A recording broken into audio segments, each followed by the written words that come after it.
गाड़ी देना तो बिल्कुल ऐसा लगता है कंपलसरी है, जरूर ही देना है।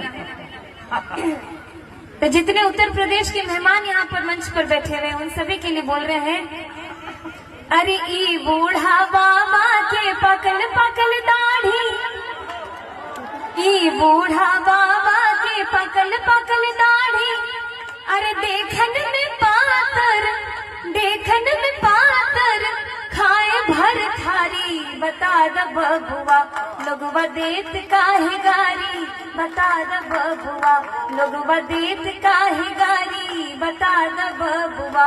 और राजा दशरथ जी कैलनी होशियारी, राजा दशरथ जी कैलनी होशियारी, एकटा मरद पर, अरे एकटा मरद पर तीन तीन गो नारी, बता द बबुआ लोगवा देत काहे गारी, बता द बबुआ लोगवा देत काहे गारी, बता द बबुआ।